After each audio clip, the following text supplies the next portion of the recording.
Welcome to my kusina. Magluluto tayo ngayon ng Chinese soup. So, yung mga ingredients natin ay ang mga ito. Coconut, sayote, carrot, corn na 2, tapos may kahoy-kahoy, hindi ko alam yan, hinugasan ko na, at saka yung cashew nut.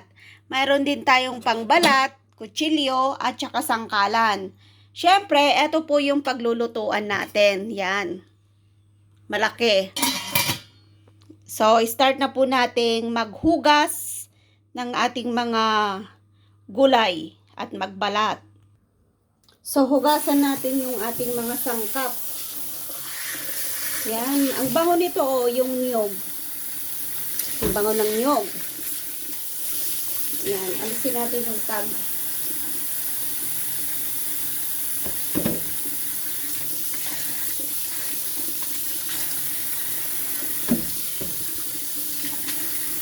So, balatan natin to.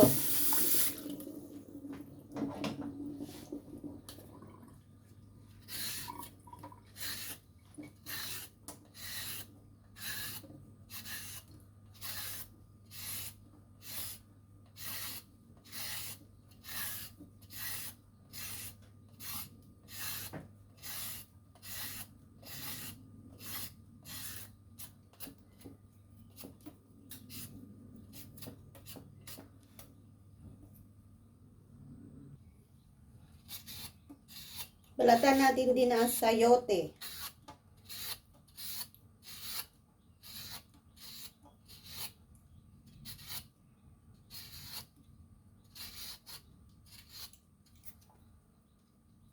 Madulas. Yan. Malinis na yung ating mga ingredients. So, maghihiwa na tayo. So, habang naghihiwa tayo, magpakulo na tayo ng tubig.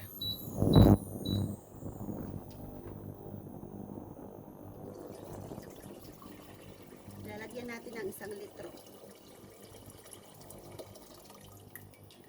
Yan. Tapos, maghiwa na tayo ng ating mga ingredients.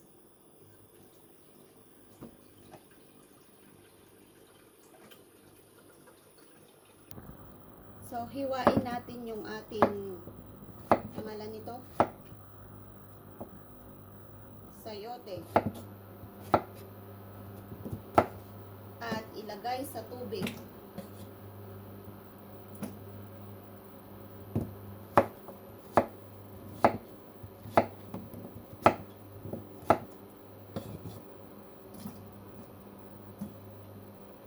At yung ating carrot.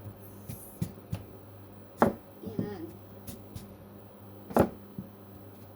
Ang tamis-tamis po nung soup na to.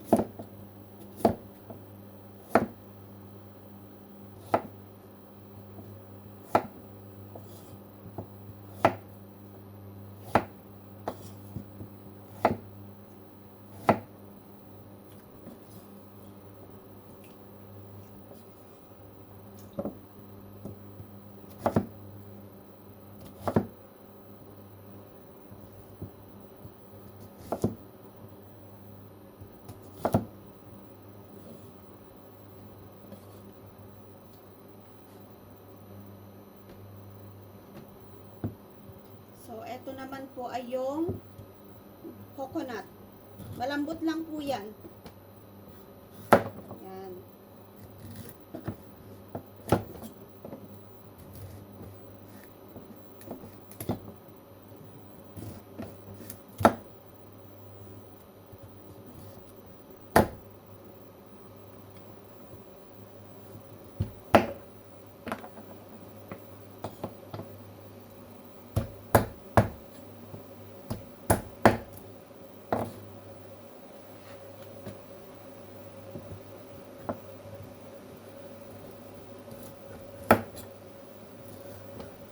Ang bango ng coconut. Pag naging sabaw na to, naku, imbis na hindi ka mahilig sa sabaw, magiging mahilig kang uminom ng soup kasi masarap.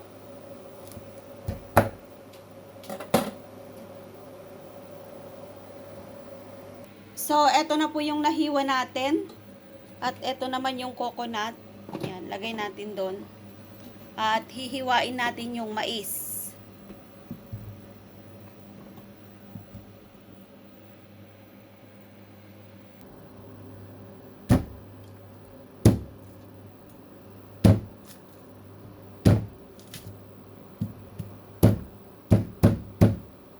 Ayaw niya.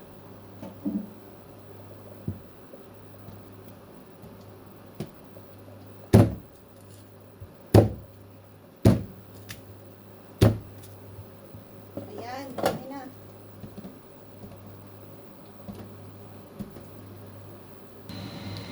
At nai-prepare na po natin lahat yung ating ingredients for the soup. So, hintayin na lang natin yung tubig na kumulo. I-check nga natin kung kumulo na yung tubig niya. Ayan, malapit na. Pakuluan po natin yan.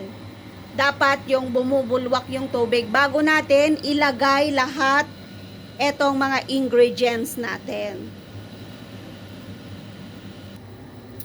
So, i-check na natin yung tubig. Ayan, kumukulo na po yung tubig natin. So, ilalagay na natin yung ating mga ingredients. So, unahin natin yung cashew nuts. Ang tamis po nito, grabe. Tapos, etong kahoy. Yan, mga kahoy-kahoy. Mabango rin to, matamis. Mag-iwan nga ako ng isa at tikman ko kung masarap. So, eto po yung ingredients natin. Medyo marami. Yan. So, ilagay natin lahat. Oh, swak. O, diba? Yan na po yung ating ilulutong soup. So, hihintayin na po natin maluto ito. Pakuluan po natin ito ng 1.5 oras. So, timer. Plus, ayun o, 1. Tapos, ito pala. Timer. Yan. So, takpan na po natin. 1 oras lang muna. Pag ano na, wala ng tubig, dagdagan ko ng tubig. So, ganyan po yung pagluto ng soup dito sa Hong Kong. Oo, di ba? Favorite kasi nila magluto ng ano, ng magpaluto ng soup. So, takpan muna natin. Hintayin nating maluto. So, mag-Facebook muna tayo at saka mag-edit.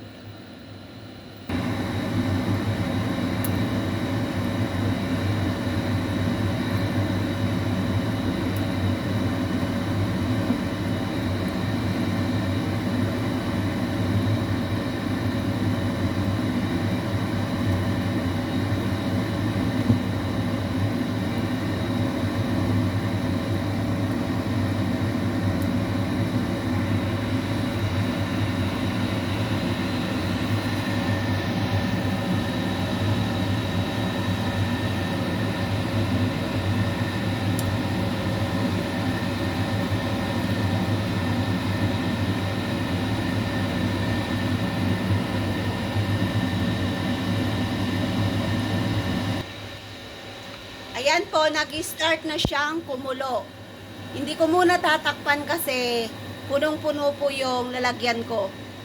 Para makita ko kung bubulwak yung sabaw. Ang bango, grabe.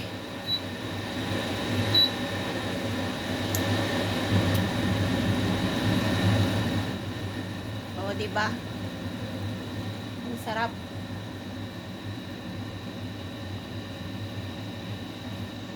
Isang oras ko po yung pakukuluan.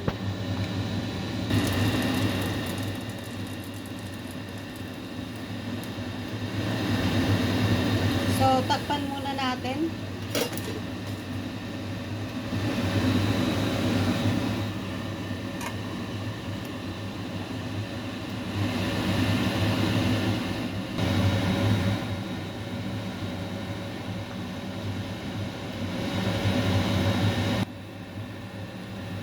After 45 minutes po, tingnan na natin yung ating soup.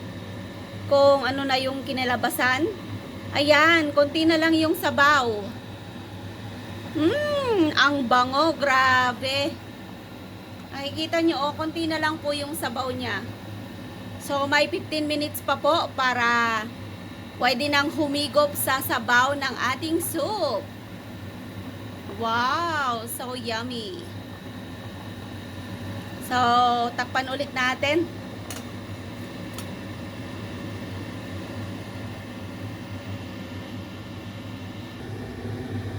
So, after 1 hour po, ayan, i-off na natin yung ating sabaw. Kasi luto na. So, ito try po natin kumuha ng sabaw. Lagyan natin ng mais. Ayan, so yummy. Ang bango, grabe. Ang bango po ng soup niya. So, mainit. Ayan, lagay natin dito.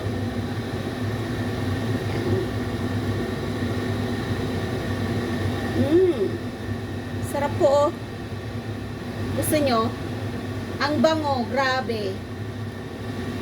Ayan po, oh. Oh. Lalagyan natin ng carrot.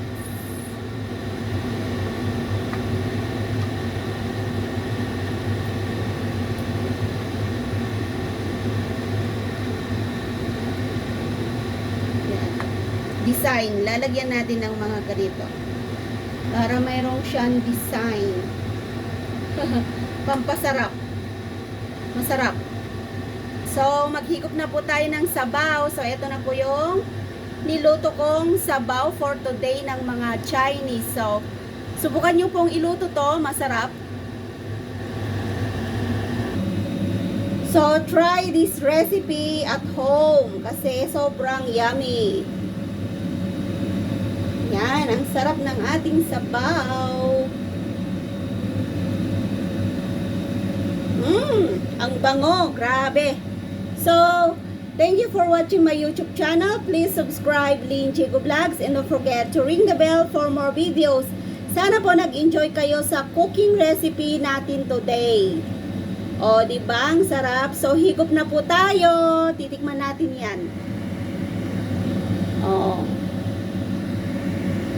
So, thank you po. Bye-bye.